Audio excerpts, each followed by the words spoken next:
जब भी हम छत्तीसगढ़ का नाम सुनते हैं तो दिमाग में एक ही तस्वीर आती है, धान का कटोरा, है ना? लेकिन क्या इस कहानी का बस यही एक पहलू है, या फिर इस धान के कटोरे में कोई और फसल भी पक रही है? जी हाँ, एक ऐसी कहानी जो चावल के हरे भरे खेतों से निकलकर गेहूं के सुनहरे मैदानों तक जाती है। तो सवाल यही उठता है कि अगर छत्तीसगढ़ की पहचान धान से है तो फिर यहाँ गेहूं की कहानी क्या है। आइए आज इसी पहेली को सुलझाते हैं और देखते हैं कि कैसे ये फसल राज्य की खेती को एक बिल्कुल नया अंदाज दे रही है।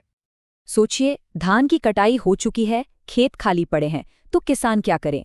यहीं पर एंट्री होती है गेहूं की। सर्दियों के मौसम में यानी रबी सीजन में किसान अब तेजी से गेहूं की खेती की तरफ बढ़ रहे हैं। और ये सिर्फ एक और फसल नहीं, बल्कि एक ऐसा बदलाव है जो छत्तीसगढ़ की खेती का चेहरा बदल सकता है।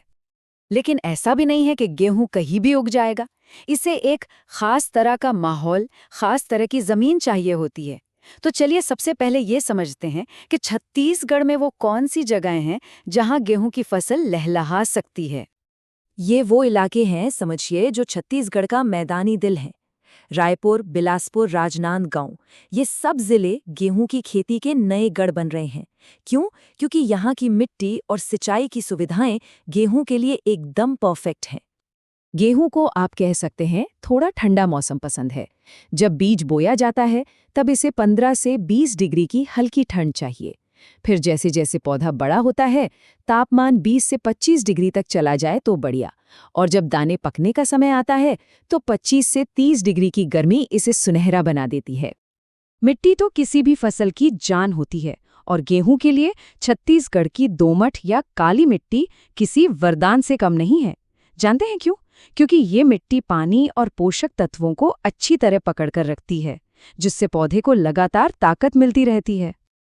और अब एक मजेदार बात, गेहूं को बेमौसम बारिश बिल्कुल पसंद नहीं। जी हाँ, इसे बारिश नहीं बल्कि सिंचाई का नियंत्रित पानी चाहिए होता है। किसान जब अपने हिसाब से पानी देते हैं तो पैदावार और भी अच्छी होती है। इसीलिए ये मानसून के बाद उगाने के लिए एक बेहतरीन फसल है। तो अब हम ये जान गए हैं कि गेहूं के लिए सही जगह और सही माहौल क्या है। तो चलिए अब जरा खेतों में उतरते हैं और देखते हैं कि बीज बोने से लेकर फसल को पानी देने तक का ये पूरा सफर होता कैसे है।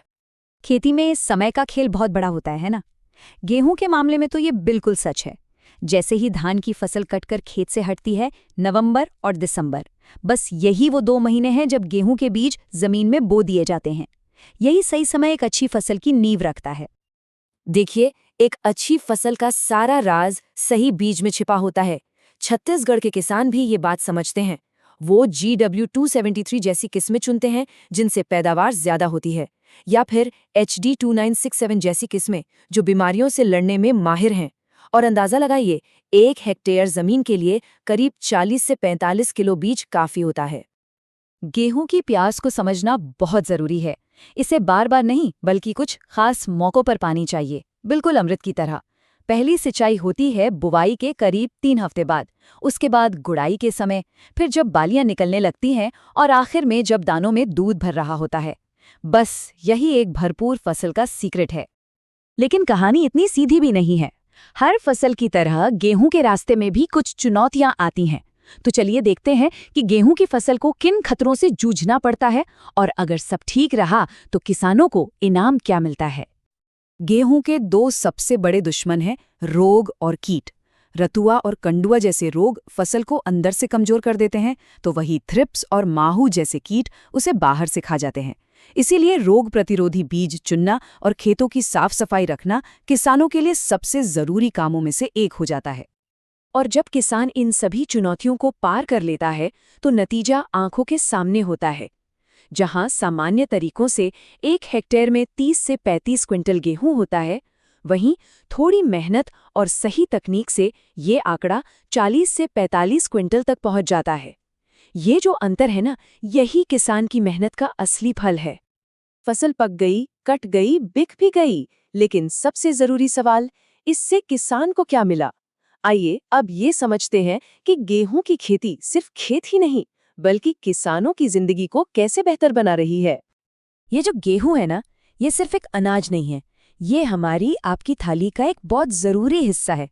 हमारी रोज़ की रोटी, ब्रेड, सूजी, पास्ता, बिस्किट सब कुछ तो इसी से बनता है। मतलब शहर से लेकर गांव तक हर घर को इसकी ज़रूरत है।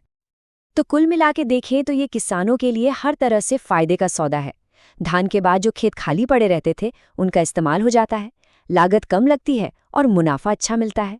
और सबसे बड़ी बात, सरकार एमएसपी पर खरीद की गारंटी देती है, जिससे उनकी आमदनी भी सुरक्षित रहती है। तो आखिरी सवाल यही है, क्या गेहूं छत्तीसगढ़ की खेती को वो नया संतुलन दे सकता है जो अब तक सिर्फ धान के इर्द गिर्द घूमती रही है? ये एक ऐसा बदलाव है जो आने वाले वक्त में राज्य की पूरी कृषि अर्थव्यवस्था की तस्वीर बदल सकता है।